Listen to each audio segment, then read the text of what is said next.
My name is Blanche, and I was 15 when my mother abandoned me at the airport. I still remember the casual shrug as she handed me $200 and walked away with her new husband and his children. That moment at Gate 24 shattered everything I thought I knew about family and love. Taston, I knew about family and love. What I never expected was that this devastating betrayal would lead me to uncover the truth about my past and ultimately change my life forever. Before I explain how I went from being abandoned at Gate 24 to finding my true family, let me know where you're watching from, and don't forget to like and subscribe. Trust me, you'll want to stick around to hear what happened when my mother returned to find my room completely empty. My early childhood memories with my mother were mostly happy. I remember weekend trips to the local park, where she would push me on the swings until my stomach fluttered with excitement. On my 6th birthday, she baked a lopsided chocolate cake and decorated our tiny apartment with handmade paper streamers. We didn't have much, but we had each other, and back then that felt like enough. Everything changed when I was 8 years old. I came home from school one day to find my parents sitting stiffly on opposite ends of our worn couch. The air felt heavy with tension as they explained they were getting a divorce. Their explanation was minimal, a generic, sometimes adults stop loving each other, which left me with more questions than answers. I remember crying myself to sleep that night, clutching my stuffed rabbit as the muffled sounds of their arguments filtered through my bedroom wall. My mother was granted primary custody, and my father quickly faded from my life. Weekends with him dwindled from every other weekend to once a month, then to occasional phone calls that grew increasingly awkward and brief. By the time I was 10, he was little more than a name on my birth certificate and a fading memory. Life in a single-parent household was not easy. My mother worked 2 jobs to keep us afloat, waitressing during the day and cleaning office buildings at night. I became accustomed to microwave dinners and letting myself into our apartment with the key I wore on a string around my neck. Despite the financial struggles, there was a certain stability in our routine. I understood the rules, knew what was expected of me, and never doubted that I was the center of my mother's world. When I was 13, everything changed again. My mother met Richard at the restaurant where she worked. He was a wealthy businessman who left extravagant tips and always asked to be seated in her section. Depths. I still remember the first time she mentioned him, her cheeks flushed with excitement as she described his expensive suit, and the way he looked at her like she was someone special. Their romance moved at whirlwind speed, dancing downly. Within 6 months, Richard had proposed with a diamond ring so large it looked almost comical on my mother's worn hand. Before I had time to adjust to the idea of having a stepfather, we were moving into his sprawling suburban mansion, complete with a pool, a home theater, and more bathrooms than I could count. The house came with 3 additional residents, Richard's children from his previous marriage. Olivia was 14, just a year older than me, with a perpetual look of disdain that instantly made me feel inferior. Jackson was 12, quiet and withdrawn, barely acknowledging my presence. The youngest, Zoe, was 10, and initially the most welcoming, though her friendliness quickly faded once we were all under the same roof. From the beginning, it was clear that I did not belong in this ready-made family. Richard was polite but distant, reserving his genuine smiles and affection for his own children. Family dinners became exercises in discomfort, as Richard and my mother discussed private schools, country club memberships, and vacation homes, topics from a world I had never known. When I spoke, my comments about school or books were met with polite nods before the conversation shifted back to the stepchildren's accomplishments in tennis, debate club, or piano recitals. What hurt most was watching my mother transform. The woman who once cut coupons and shopped clearance racks now spoke knowledgeably about designer brands and exclusive restaurants. She dyed her hair, whitened her teeth, and began referring to our previous life as the struggle years, laughing uncomfortably whenever Richard's friends were around. It felt as if she was shedding her old skin, and with it, the parts of herself connected to me. I tried desperately to fit in with my new siblings. I offered to help Olivia with her math homework, complimented Zoe's artwork, and asked Jackson about his video game collection. My efforts were met with cool politeness at best and outright rejection at worst. One particularly painful memory was overhearing Olivia tell her friends on the phone that her dad's new wife had come with baggage, meaning me. As summer approached, Richard announced a family vacation to Bali. 2 weeks at an exclusive resort with private villas and personal butlers. Despite the growing distance between my mother and me, I felt a surge of excitement. Perhaps this trip would finally give me the chance to bond with my new family away from the pressures of school and everyday life. My hopes were quickly dampened when my mother took the stepchildren shopping for new vacation clothes, but did not include me. When I asked why, she casually replied that I had plenty of clothes already, even though most of mine were from before Richard. I ended up using the money I had saved from babysitting to buy myself a new swimsuit, a modest blue one, piece that paled in comparison to the designer bikinis Olivia and Zoe would be bringing. A week before the trip, I overheard a troubling conversation between my mother and Richard. They were in their bedroom with the door slightly ajar, unaware that I was passing by on my way to the kitchen. "What about the arrangements for Blanche?" Richard asked, his voice low. "All taken care of," my mother replied with a dismissive tone that made my stomach clench. "She won't be a problem." When I questioned her about it later, she brushed off my concerns with a breezy, "Just trip details, honey. Nothing for you to worry about." The morning of our departure arrived in a rush of chaos and excitement. The house buzzed with activity as suitcases were loaded into Richard's luxury SUV. And I noticed my passport was not with the stack of travel documents on the kitchen counter.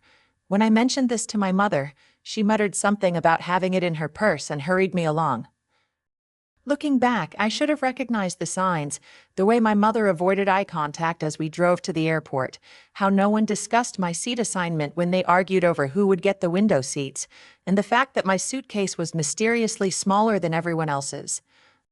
But at 15, desperate to believe I was part of this family, I ignored the warning bells ringing in my mind. The international terminal was a chaotic maze of travelers, rolling suitcases, and harried airline staff.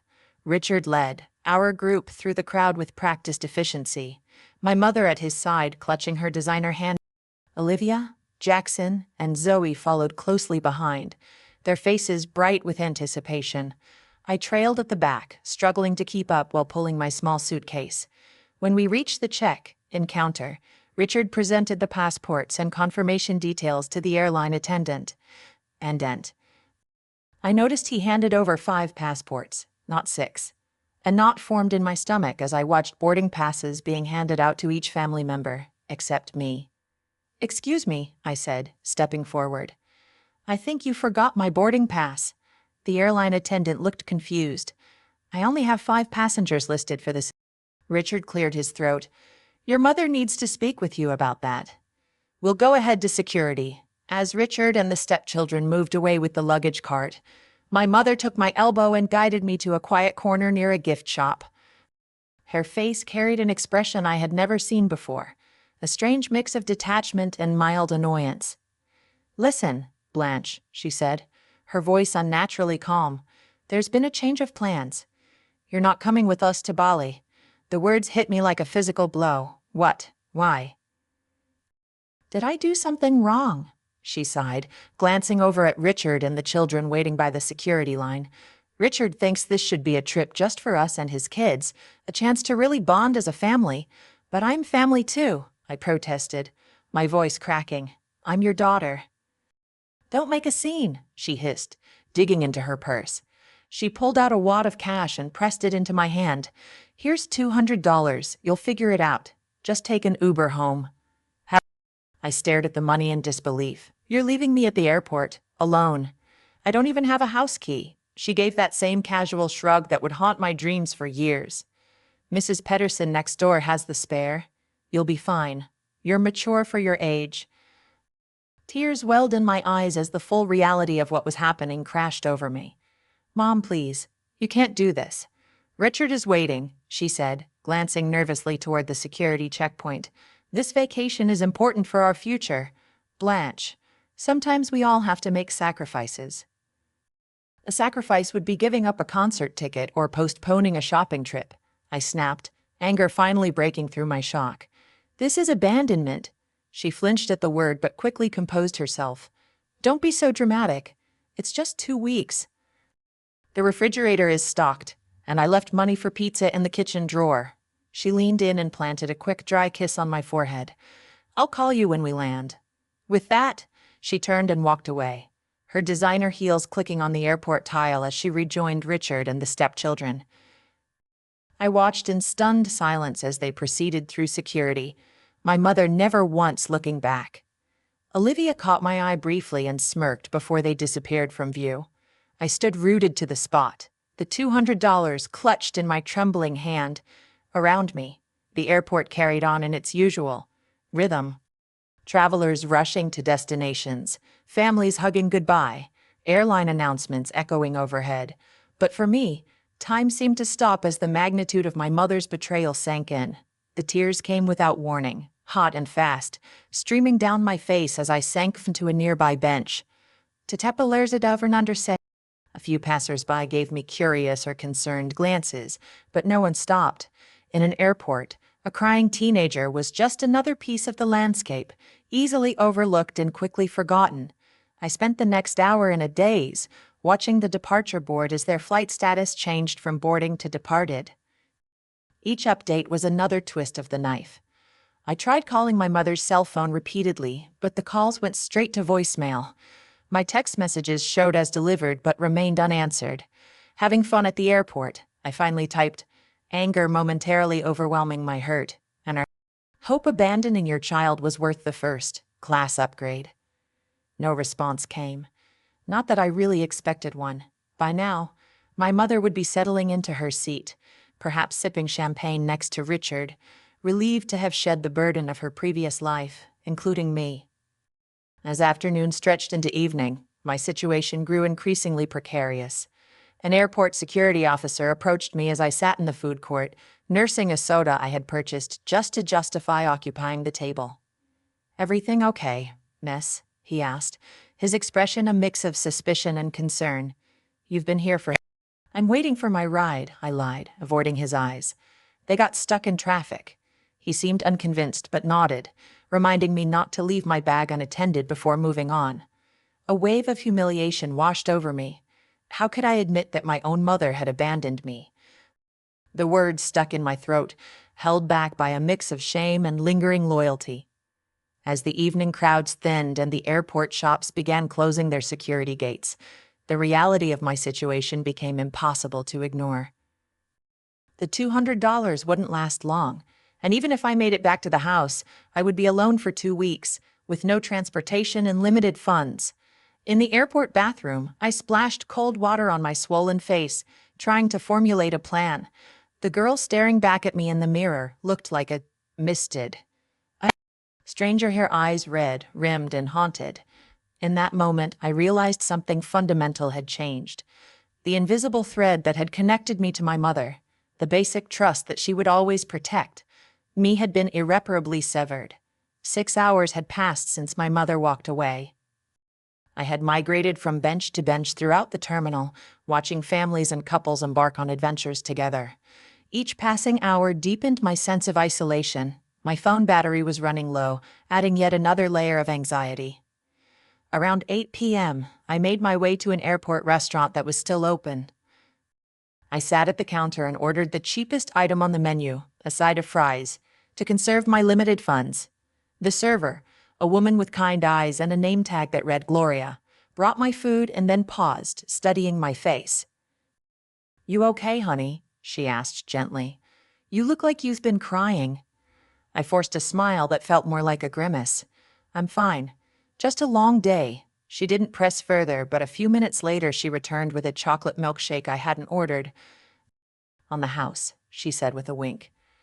Whatever's going on, sugar and chocolate never hurt. Her small kindness nearly undid me. I thanked her through the lump in my throat and slowly ate, scrolling through my phone contacts, searching for someone, anyone who might help. My list of options was depressingly short. Most of my friends from before the move had drifted away, and I hadn't made many new ones in Richard's neighborhood. I tried texting 2 of my mother's old friends, women who had been part of our lives before Richard. One never replied, and the other sent a brief message saying she was out of town. It seemed that when my mother moved on to her new life, she had left behind her old support network just as thoroughly as our small apartment and budget groceries. As I scrolled through my contacts, a name caught my eye and made my heart skip. Dad. I hadn't spoken to him in over 3 years. Our last conversation had been a brief, awkward phone call on my 12th birthday. After that, he seemed to disappear completely. My mother had always implied he wasn't interested in being part of my life, that he had a new family who came first. Your father has moved on, she would say whenever I asked about him. Some men just aren't cut out for parenthood. I stared at his contact information, my thumb hovering over the call button. What if he rejected me too?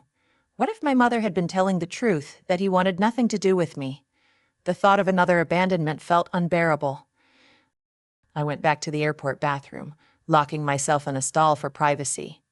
I practiced what I would say, rehearsing different openings. Hi, Dad. It's Blanche.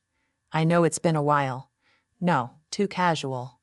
Hello, this is Blanche. I'm sorry to bother you, but I'm in trouble. Better, but still not right. In the end, desperation won out over pride. With trembling fingers, I pressed the call button and held my breath as the phone rang. Once, twice, 3 times. I was about to hang up when a deep voice answered. Hello. The sound of his voice, so familiar yet momentarily robbed me of speech. Hello. Is anyone there? He asked again. Dad, I finally managed, my voice small and uncertain. There was a pause then. Blanche, is that you, sweetheart? The concern in his voice cracked something inside me. Dad, I need help, I said. And then the whole story came pouring out in a rush of words punctuated by sobs. The remarriage, the move, the airport, the $200. By the end, I was barely coherent. She left you alone at the airport. His voice had changed, a hard edge replacing the initial shock. Where are you now? Which airport? I told him, half expecting he might suggest calling social services or perhaps wiring me money for a hotel. Stay exactly where you are, he said firmly. I'm coming to get you myself. It'll take me about 3 hours. Can you stay safe until then? You're coming here. I asked, disbelief in my voice. You don't have to do that. Maybe you could just help me get home, Blanche, he interrupted. I'm coming to get you. Find the customer service desk for the airline your mother was flying with. Tell them your situation. I'll call ahead and make sure they take care of you until I arrive. After he hung up, I sat in the bathroom stall for several minutes, trying to process what had just happened. My father, the man I had believed wanted nothing to do with me, was dropping everything to come to my rescue. It seemed too good to be true, and a lifetime of disappointments had taught me to be wary of hope. Nevertheless, I followed his instructions. Approaching the customer service desk with my heart in my throat, I was surprised by how sympathetic the airline staff were. They escorted me to a private waiting area, brought me a sandwich and some juice, and assured me they would watch over me until my father arrived. Unfortunately, this happens more often than you'd think, the customer service manager told me quietly. Parents changing plans at the last minute, leaving kids to fend for themselves. The 3-hour wait felt both endless and surreal. I drifted between hope, fear, and exhaustion. What if my father didn't show up? What if he did, but resented having to rescue me? What if this was all an elaborate setup for another rejection? My mind wandered to the few memories I had of him from before the murder. Divorce teaching me to ride a bike in the park, his steady hand on the seat as I wobbled forward. Reading bedtime stories in different voices for each character. A Christmas morning when he built me a dollhouse, his face lighting up at my delight. If he had loved me, then why had he disappeared from my life? Why had he never fought to see me? The questions swirled in my tired mind as the minutes ticked by. Just as I was beginning to doze off in the uncomfortable airport chair, a voice came over the pass system. Attention, please. Will Blanche Williams, please, come to the information desk? Blanche Williams to the information desk, please. My heart leapt into my throat as I gathered my small suitcase and followed an airline employee who had come to escort me. Instead of heading to the main terminal, however, we wound through a series of corridors and security checkpoints until we reached what appeared to be a private terminal section. Your father has arranged for you to meet him here, the employee explained as we approached glass doors leading to the tarmac. That was when I saw it, a sleek private jet with stairs descending from its door. And walking down those stairs was a tall man in a business suit, his familiar profile making my breath catch. My father looked different than I remembered. His dark hair was now streaked with silver at the temples, and he carried himself with a confidence I didn't recall from childhood. But his eyes, when they found mine, were exactly as I remembered, kind and crinkled at the corners. For a moment we both froze, taking each other in across the distance. Then he strode forward, closing the gap between us in seconds. He stopped just short of embracing me, uncertainty written across his features. "Blanche," he said, his voice thick with emotion, "I can't believe it's really you." I didn't know what to say or do. Part of me wanted to throw myself into his arms like the little girl who used to greet him at the door. Another part, the wounded teenager who had felt abandoned by both parents, held back. He seemed to sense my hesitation. "I'm so sorry," he said quietly, "for everything. For not being there. For not fighting harder to stay in your life." Something in his sincerity broke through my defenses. The tears I thought had been exhausted hours ago returned with new force. "She said you didn't want to see me anymore," I choked out. "That you had moved on." His face darkened. "That was never true." "Not for a single day." He tentatively opened his arms. This time I didn't hesitate. I stepped into his embrace, letting out years of pent-up grief against his shoulder. We stood like that for several minutes, both of us overcome with emotion. When we finally separated, he kept one arm around my shoulders as he guided me toward the waiting plane. "Let's get you out of here," he said gently. "We can talk properly once we're in the air." The interior of the private jet was unlike anything I had ever experienced. Plush leather seats, polished wood tables, and soft lighting created an atmosphere of quiet luxury. A flight attendant greeted us warmly and offered me a selection of drinks and snacks. As we settled into seats facing each other, I couldn't help but stare at my father, in wonder. "Is this your plane?" He smiled, a hint of embarrassment crossing his features. "The company's, technically. I'm the CEO of Horizon Tech now." "CEO?" I echoed in disbelief. My mother had always described him as struggling financially, barely able to make child support payments. "It's been a successful few years," he said simply, then leaned forward, his expression growing serious. "Blanche, I need you to know something. I've been trying to contact you for years.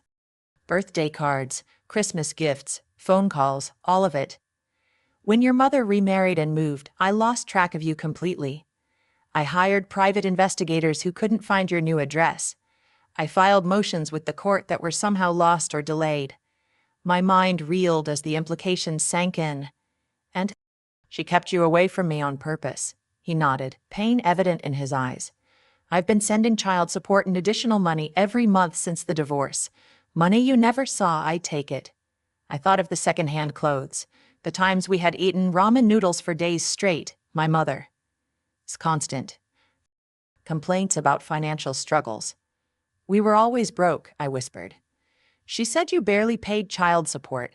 My father opened his briefcase and removed a folder, handing it to me. Inside were copies of cashed checks, court documents, and records of attempted communications, all neatly organized by date. The evidence of his efforts, and my mother's dissection, was overwhelming. "I don't show you this to hurt you," he said gently, "but you deserve to know the truth." As the plane took off, carrying me away from the airport where my mother had abandoned me, I felt strangely weightless, as if I were shedding years of misunderstandings and manipulations with each passing mile. My father explained that he lived in Seattle, now running the tech company he had helped found. Sad. Shortly after the divorce, what had begun as a small startup had grown into a major player in the industry, bringing him success he had never anticipated. "I kept your room ready," he said, a touch of embarrassment coloring his voice. "All these years, just in case." The flight passed quickly as we began the delicate process of getting to know each other again. There were awkward pauses and moments of overwhelming emotion, but underneath it all was a current of genuine connection that felt both new and familiar. When we landed, A car was waiting to take us to his home. I pressed my face to the window as we drove through upscale neighborhoods before turning onto a private drive that wound up a hillside. The house that came into view took my breath away. A modern structure of glass and stone perched on a cliff overlooking the ocean. And Axcacher. Home sweet home, my father said, watching my reaction with a mix of pride and nervousness. I hope you'll be comfortable here. A woman named Linda greeted us at the door. I initially tensed, wondering if she was my father's wife, but he quickly introduced her as his executive assistant who had helped prepare for my arrival. I've set up the blue bedroom for Blanche, she told my father. Fresh towels in the ensuite bathroom, and I stocked the kitchen with groceries. The security team has been updated to include her in the household. My father thanked her, and she departed with a warm smile in my direction. He then gave me a tour of the house, each room more beautiful than the last. When we reached what would be my bedroom, I stopped short in the doorway, overwhelmed by the thoughtfulness evident in every detail. The room was painted a soft blue with large windows overlooking the water. A plush queen-sized bed dominated one wall, while a desk, bookshelf, and comfortable reading chair created a perfect study nook by the window. But what caught my eye was the collection of items on the dresser. Are those? I moved closer, unable to finish the question. My father nodded, his expression tender. Birthday and Christmas presents. Every year since I lost contact with you, I couldn't deliver them. But I couldn't bear not to buy them either. Arranged chronologically were gifts appropriate for each age, still in their original wrapping paper. Beside them sat a photo album labeled simply Blanche. With trembling hands, I opened it to find what few photos my father had managed to collect of me growing. Upschool pictures my mother must have sent during the early years after the divorce, a newspaper clipping of me receiving an academic award in 6th grade, a blurry photo that appeared to have been taken from a distance of me leaving my old school. You really did try to stay in my life, I whispered, the reality finally sinking in. Every single day, he replied, his voice rough with emotion. And I'm not going anywhere now, if you'll let me be your dad again. That first night in my new home, we shared a meal delivered from a local restaurant, neither of us quite ready to tackle cooking. The conversation flowed more easily as exhaustion lowered my guard and food restored my energy. For the first time in years, I felt seen and heard, my thoughts and feelings given value and consideration. As I finally crawled into the impossibly soft bed in my new room, emotional and physical exhaustion overtook me. My last conscious thought before drifting off to sleep was that perhaps being abandoned at the airport was not the ending I had feared, but rather the beginning I had always needed. I awoke the next morning momentarily disoriented. The unfamiliar softness of the bed and the sound of waves breaking against the cliff below confused me. Then the events of the previous day came rushing back, and I sat up, taking in my new surroundings in the clear light of morning. The room was even more beautiful than it had appeared the night before. Sunlight streamed through the large windows, casting patterns across the pale blue carpet. I ran my fingers over the soft duvet, marveling at the contrast between this luxury and the life I had known. After showering in the ensuite bathroom, which featured a rainfall shower head and more toiletries than I had ever owned, I dressed in yesterday's clothes and ventured downstairs. I found my father in the kitchen attempting to make pancakes with limited success. Good morning, he said, looking up with a smile that turned sheepish as he gestured to the misshapen pancake in the pan. I thought I'd make breakfast, but it seems my cooking skills haven't improved since you were little. The memory surfaced unbidden, Sunday mornings when he would attempt pancakes while my mother slept in. They were always oddly shaped, sometimes burned, but he had served them with such pride that I never complained. I remember your pancakes, I said, sliding onto a stool at the kitchen island. You used to make smiley faces with chocolate chips. His face lit up. You remember that? You were so young. Some things stick with you, I replied, accepting the plate he offered. Despite their appearance, the pancakes tasted good, and the simple act of sharing breakfast helped ease the awkwardness between us. After we ate, my father gave me a proper tour of the house and grounds. The property was expansive, with manicured gardens leading down to a private beach access. Inside, the house featured a home gym, a theater room, and an office with views that would make concentration nearly impossible for most people.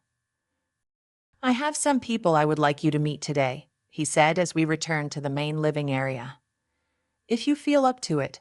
An hour later, I found myself sitting across from a distinguished woman in her 50s, who introduced herself as Judith Bennett, a family law attorney. And what your mother did constitutes abandonment under the law, she explained, her tone professional but kind. Leaving a minor without proper care arrangements is illegal. Additionally, there appears to be financial misconduct regarding the child support payments your father has been making. I shifted uncomfortably in my seat. I don't want to get my mom. I just want to be safe and secure, Judith finished for me. I understand. But we need to establish legal protection for you, especially if you wish to remain with your father.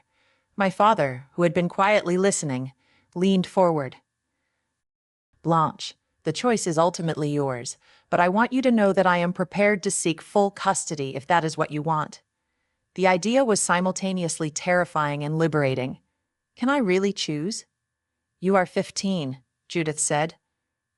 The court gives significant weight to the preferences of children your age, especially in cases involving abandonment or neglect. After the attorney left, my father showed me his office, where he had meticulously documented every attempt to maintain contact with me. There were copies of court filings seeking visitation, records of unanswered calls to my mother, and even emails to my school that had apparently never reached me. My name, Al. She threatened legal action if I tried to contact you directly, he explained, showing me a letter from my mother's attorney dated 3 years ago. She claimed I was harassing her and causing you emotional distress. Each revelation was another piece of the puzzle, completing a picture of deliberate separation that made my heart ache. Why would she do this? Just to keep you away from me. My father sighed. I think it was more complicated than that. After the divorce, your mother struggled financially, which was partly my fault. I had not yet achieved success in my career.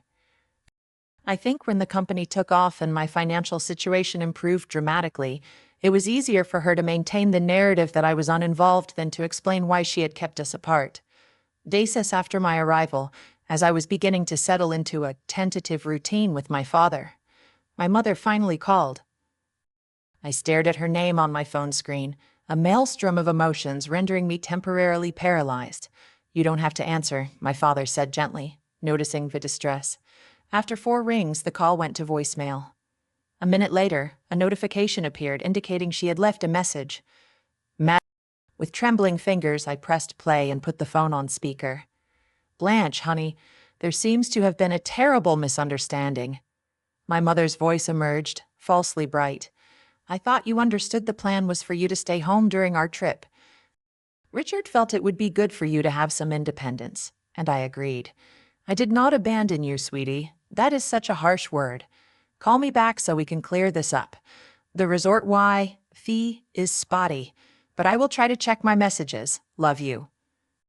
The blatant rewriting of reality made my stomach churn. There had been no plan for me to stay home, no discussion of independence. She had abandoned me without warning and was now attempting to gaslight me into doubting my own experience. Classic. My father muttered, shaking his head. She hasn't changed at all. I decided not to return the call. Instead, with the support of Judith Bennett and my father, I made the decision to stay in Seattle permanently. The attorney began the process of filing for a change in custody, gathering evidence of my mother, abandonment, and financial misconduct. With the immediate legal matters in motion, my father turned his attention to practical concerns. You need clothes, school supplies, whatever personal items you want, he said. We can go shopping today if you feel up to it. The shopping trip was surreal. Accustomed to thrift stores and clearance racks, I was overwhelmed by my father's insistence that I choose whatever I liked without checking price tags. By the end of the day, I had a new wardrobe, a laptop for schoolwork, and a phone with unlimited data, a sharp contrast to the restricted plan my mother had grudgingly provided. That evening, sitting on the deck overlooking the ocean, my father and I had our first truly deep conversation about the divorce and the years of separation. That evening, sitting on the deck overlooking the ocean, my father and I had our first truly deep conversation about the divorce and the years of separation. Why did you and Mom split up? I asked. voicing the question that had haunted me since I was 8 years old. He was quiet for a long moment, gathering his thoughts.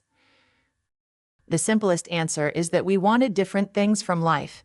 Your mother wanted financial security and social status above all else. When my first business venture failed, she saw me as a disappointment rather than a partner facing temporary setbacks. And you? I prompted. I wanted a true partnership, someone who would weather the storms with me, not abandon ship at the first sign of rough waters. He looked at me, his eyes sad. I never wanted to leave you, Blanche. That was the hardest part. Your mother used her custody rights as a weapon, gradually restricting my access until I was effectively cut out of your life. As the days passed, we made plans for my future. My father contacted the best private school in Seattle, arranging for me to start when the fall semester began. A child psychologist was engaged to help me process the abandonment and years of manipulation. Slowly, I began to envision a life where I was valued and supported, rather than merely tolerated. 1 week after my arrival in Seattle, my father and Judith Bennett suggested it was time to retrieve my belongings from my mother's house. With her still in Bali for another week, we had the perfect opportunity to enter the house legally, as I was still officially a resident, and collect my personal items without confrontation. You don't have to come if it would be too difficult, my father assured me. I can handle it with the legal team. But I knew this was something I needed to do myself, a necessary step in closing this chapter of my life. I want to go, I said firmly. There are things there that matter to me. The decision made, we began planning the trip with the precision of a military operation. Flights were booked, legal documents prepared, and a moving company engaged to transport my belongings. As the date approached, I found myself drafting and redrafting a letter to leave for my mother, trying to find words to express the depth of her betrayal and my decision to forge a new path. 3 days before my mother was scheduled to return from Bali, my father and I, accompanied by Judith Bennett and her assistant, arrived at the house I had shared with my mother and Richard's family. Using my key, I opened the front door to find the house exactly as it had been left, eerily silent and undisturbed.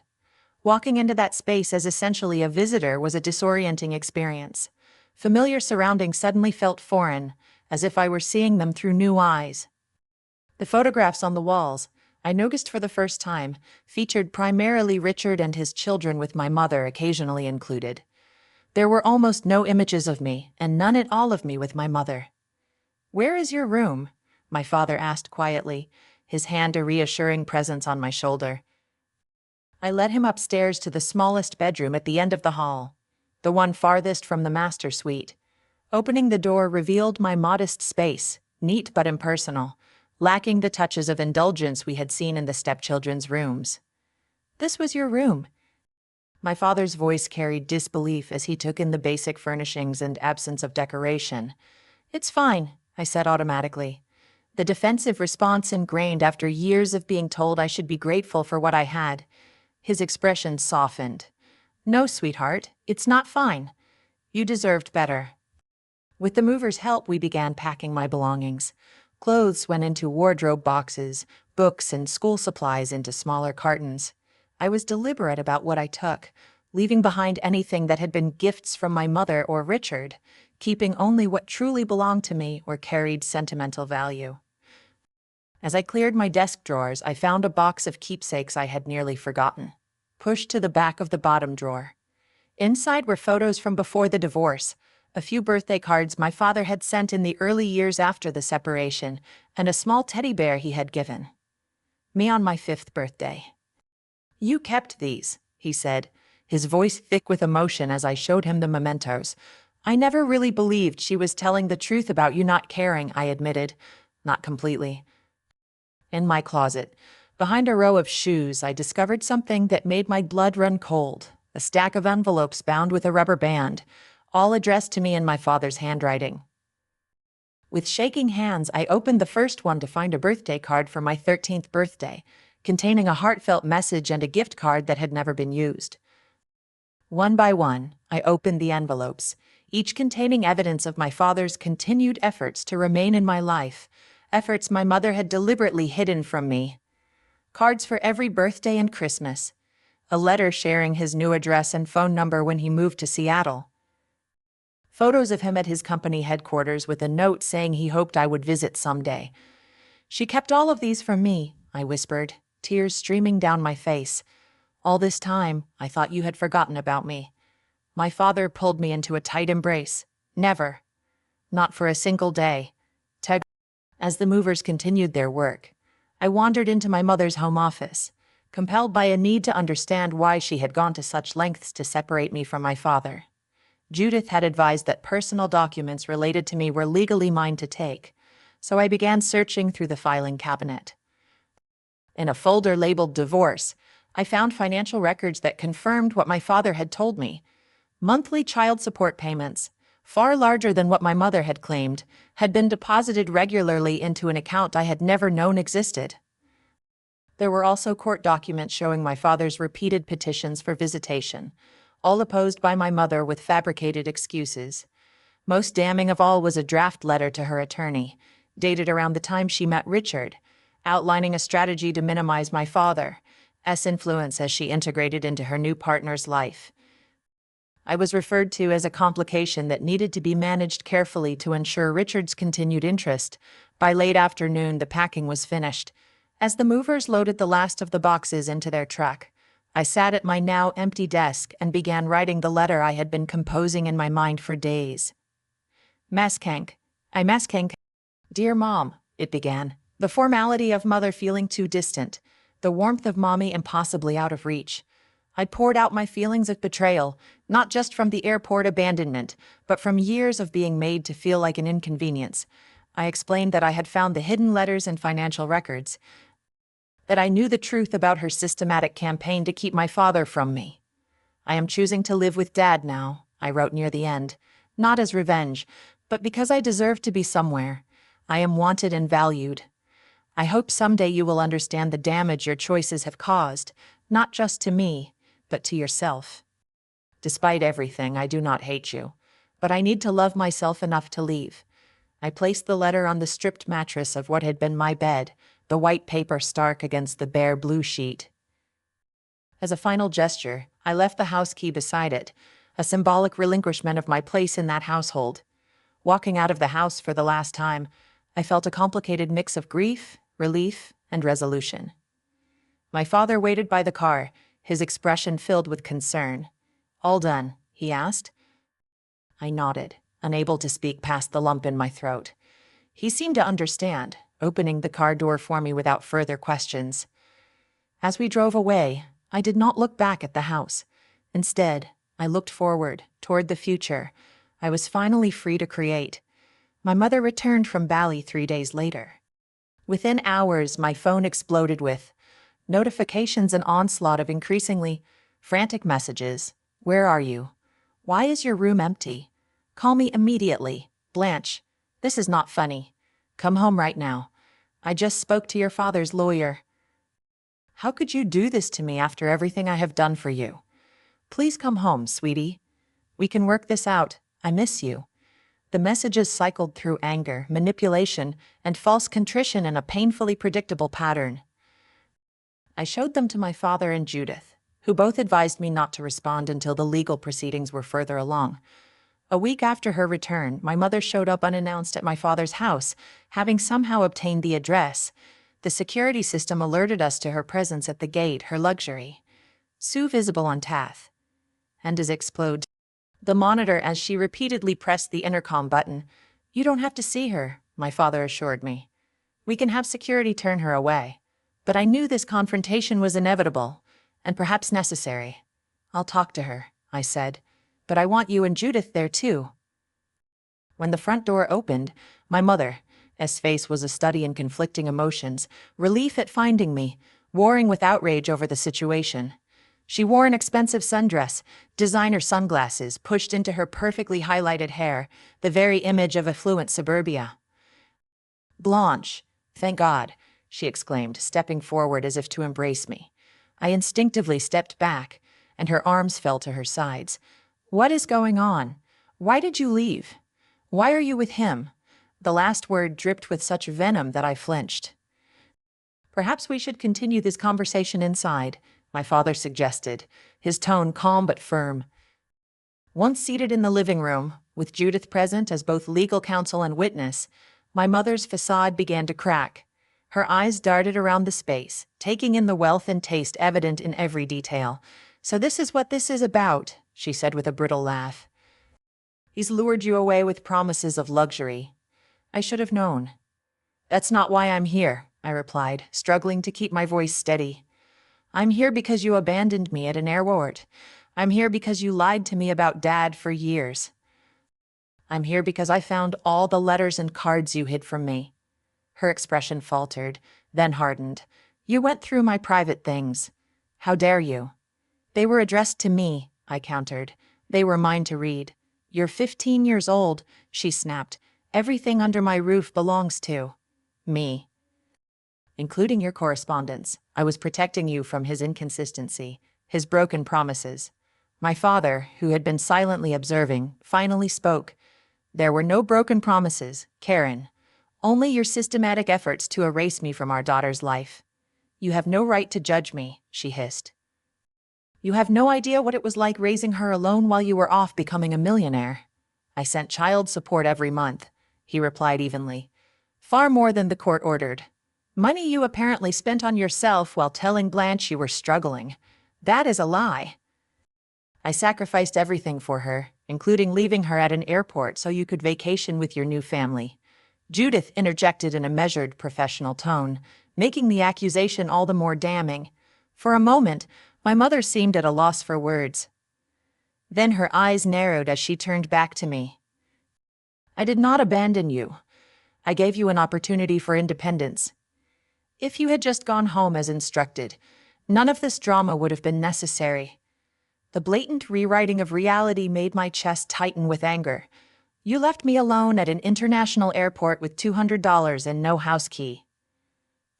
You didn't tell me to go home until you were already walking away. You ignored my calls and texts. How is that an opportunity?"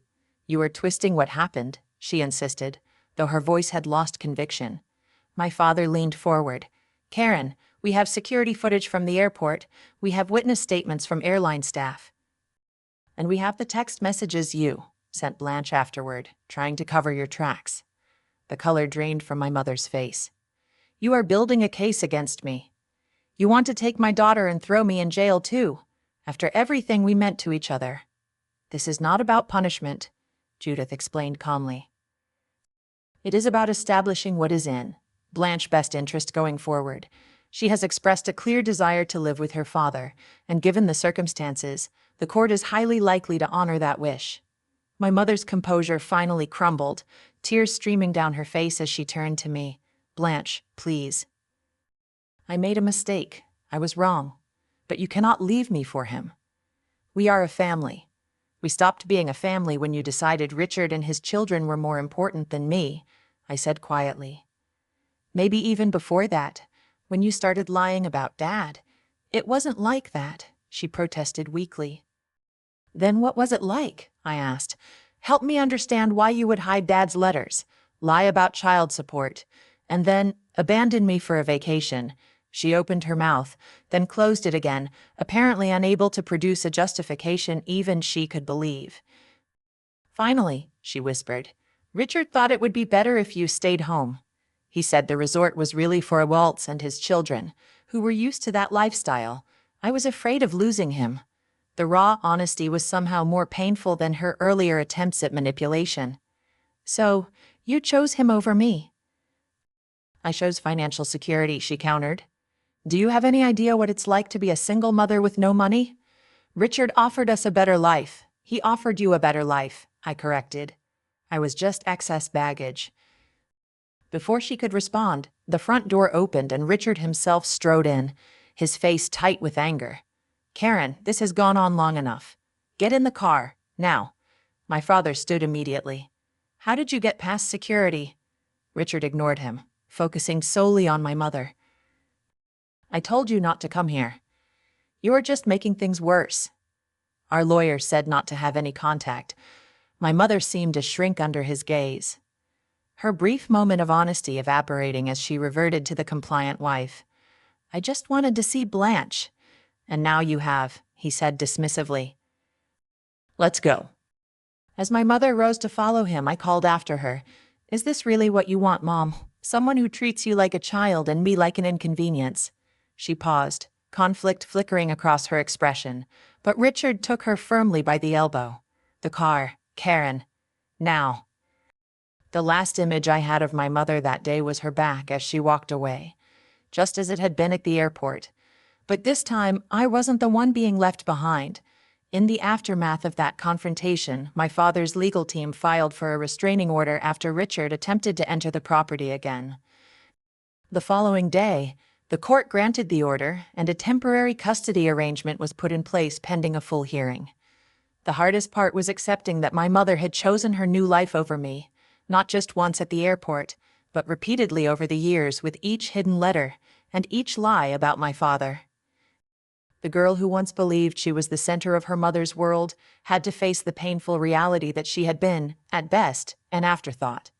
The months following my mother's dramatic visit were challenging but transformative. Adjusting to life with my father meant creating new routines, establishing boundaries, and learning to trust that his presence in my life was permanent. I began seeing Dr. Eleanor Wilson, a therapist specializing in adolescent trauma and parental abandonment. Our weekly sessions provided a safe space to process the complex emotions surrounding my mother's betrayal and years of manipulation. What you are feeling is entirely normal, Dr. Wilson assured me during one particularly difficult session.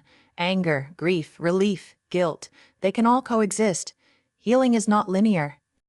With her guidance, I began to understand that my mother's actions reflected her own brokenness, not my worth. My mother's face flushed. This realization did not excuse what she had done, but it helped me carry the burden with less self-blame. People who are whole do not abandon their children, Dr. Wilson explained. Your mother's choices speak to her limitations, not yours. My father enrolled me in Westlake Academy, one of Seattle's premier private schools, for my sophomore year. The transition was both exciting and intimidating. After years of being the outsider in Richard's home, I was wary of forming new connections. But to my surprise, I found myself making genuine friends for the first time in years. Zoe and Aiden, twins who shared my love of literature, welcomed me into their friend group with an ease that felt almost suspicious at first. Haley, a gifted artist who noticed my tentative attempts at sketching, offered to teach me proper techniques during lunch periods. Slowly, I began to lower my defenses, allowing these new friends glimpses of my true self. You're different from when you first came here, Zoe observed one afternoon as we walked home from school. Less guarded.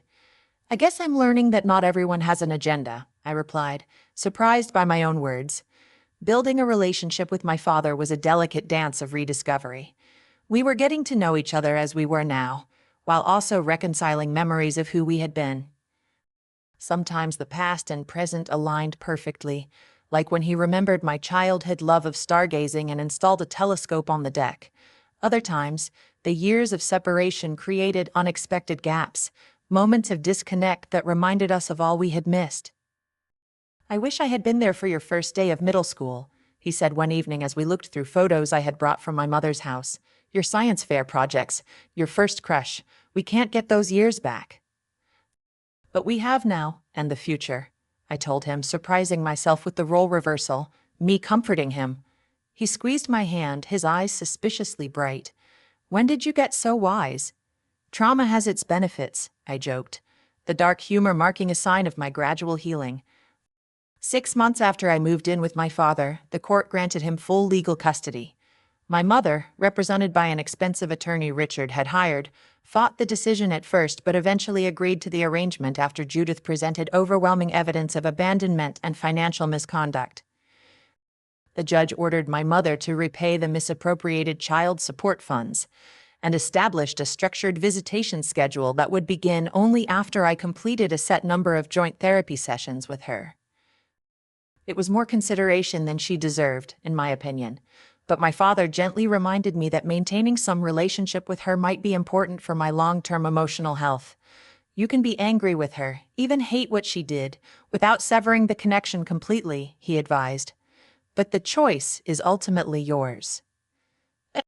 I'll support whatever you decide. I agreed to the joint therapy, though the first few sessions were excruciating. My mother vacillated between tearful apologies and subtle attempts to justify her actions. Her narrative had shifted from denying abandonment to framing it as a misguided attempt to please Richard, as if that somehow made it less damaging. I just wanted us to have security, she repeated often. I was afraid of ending up alone and broke. So you made sure I ended up alone at an air ward instead, I responded during one particularly tense session. Over time, I established firm boundaries with my mother. I would not return to live with her regardless of promises or emotional appeals. I would not pretend the past had not happened. I would not allow her to rewrite our history to ease her guilt. These terms were non-negotiable, and slowly she seemed to accept them. My father remained remarkably neutral throughout this process, never speaking ill of my mother despite everything she had done. When I asked him about this restraint, his answer stayed with me. Hating her would only hurt you, he explained. You are half her, whether we like it or not. Besides, she gave me you, and for that I can forgive almost anything. The first holiday season with my father and his extended family, grandparents and cousins I barely remembered, was a revelation. The genuine warmth and inclusion I experienced stood in stark contrast to the performative family dinners at Richard's house, where I had always felt like an unwelcome guest. My paternal grandmother, a vibrant woman in her 70s, pulled me aside during Christmas dinner. You have your father's resilience, she told me, her eyes crinkling with affection, and his heart. But that spark, that fire when you talk about things that matter to you, that is all your own. High school graduation came 3 years later, my father beaming with pride as I delivered the valedictorian address. My mother attended, sitting awkwardly in the row behind my father and his parents. Our relationship had evolved into something cordial, if not close, built on careful honesty rather than the false harmony she would have preferred. College took me to the East Coast, where I pursued a degree in psychology with a minor in family law. The distance from both parents allowed me to define myself beyond the dynamics of their divorce and the drama of my teenage years. I discovered passions and strengths I might never have recognized had my life continued on its previous path. In my junior year, I interned with a nonprofit organization supporting children of divorce. This work eventually shaped my career path, developing programs for family courts to better consider children's needs during custody proceedings. The journey toward forgiveness was long and nonlinear.